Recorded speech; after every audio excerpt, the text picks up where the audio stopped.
મેલડી માતાના પ્રાગટ્ય દિવસે માંડવીમાં ભક્તોનું ઘોડાપુર, કેક કાપી કરાઈ અનોખી ઉજવણી।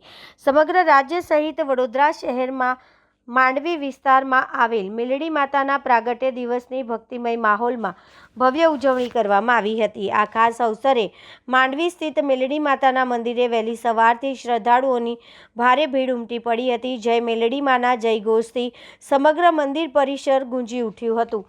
પ્રાગટ્ય દિવસ નિમિત્તે માતાજીની મૂર્તિનો મનોહર શૃંગાર કરવામાં આવ્યો હતો। દર્શન માટે દૂર દૂરથી ભક્તો પગપાળા તેમજ સંઘ લઈને પહોંચ્યા હતા। માતાજી પ્રત્યેની અપાર શ્રદ્ધા દર્શાવતા ભક્તોએ કલાકો સુધી લાઇનમાં ઊભા રહી દર્શન કરી ધન્યતા અનુભવી હતી। આ ઉજવણીમાં ખાસ આકર્ષણ કેલનપુરના માઈ ભક્તોનું રહ્યું હતું। પરંપરાગત ભક્તિ સાથે આધુનિક અંદાજ અપનાવી તેમને માતાજીના પ્રાગટ્ય દિવસ નિમિત્તે કેક કાપીને જન્મ ઉત્સવની અનોખી ઉજવણી કરી હતી, જેને લઈને ઉપસ્થિત ભક્તોમાં પણ ઉત્સાહ જોવા મળ્યો હતો। આ પ્રસંગે મંદિર સમિતિ પ્રસાદ અને ભંડારાનું સુંદર આયોજન કરવામાં આવ્યું હતું। મોડી સાંજ સુધી ભક્તોની ભીડ યથાવત રહી હતી અને સમગ્ર માંડવી વિસ્તાર મેલડીમય બની ગયો હતો।